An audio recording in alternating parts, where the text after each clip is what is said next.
Please enjoy this video of the 11th and 12th days of my Portugal's northern coastline and Peneda-Geres cycling tour.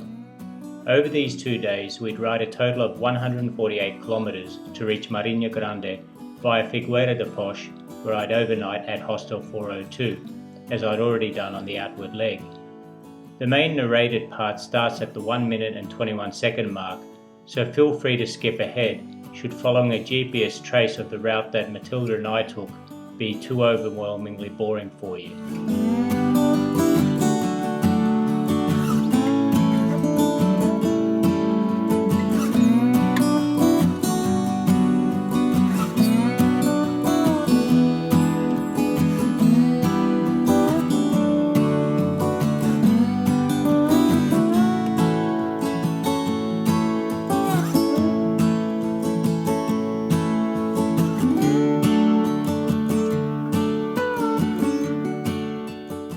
As Matilda and I headed out from Torreira, there really wasn't much to think about. It was basically just going to be a day of head down and bum up to pretty much retrace the same route as we'd taken on the outbound leg. However, we did start the day with a relaxing roll down the Aveiro Lagoon on our way to São Jacinto to catch the morning ferry. As I had plenty of time before departure, I even tucked into a second breakfast at a waterfront café while chatting with a retired holidaying couple from Holland who happened to be sitting at an adjacent table.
thoroughly enjoying a simple yet utterly superb Portuguese breakfast of champions, which consisted of a strong coffee, sagres and a pastel de nata, it was time for the short ferry over to Praia do Cabedelo, which was way easier than having to, once again, navigate the stressful crossing of the Mondego River by the main traffic bridge.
Expectations lead to sometimes good, sometimes bad. With new eyes, I see. New eyes.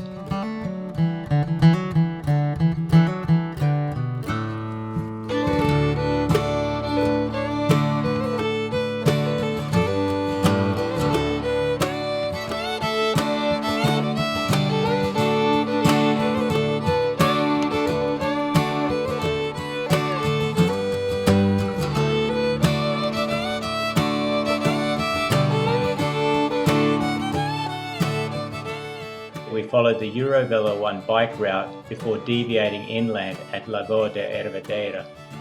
From there, Matilda and I proceeded on to our destination of Marinha Grande by some wonderful quiet country roads, which were mostly free of any traffic.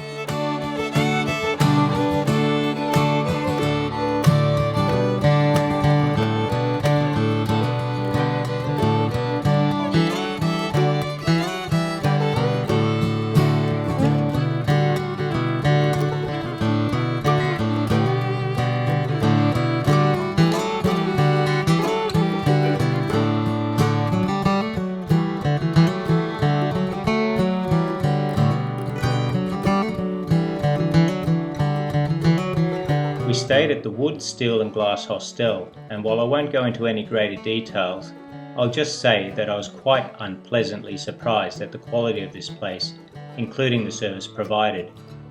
Despite the good expectations I'd had, at least based on the pictures I'd seen of the place when booking, I was rather underwhelmed, to say the least.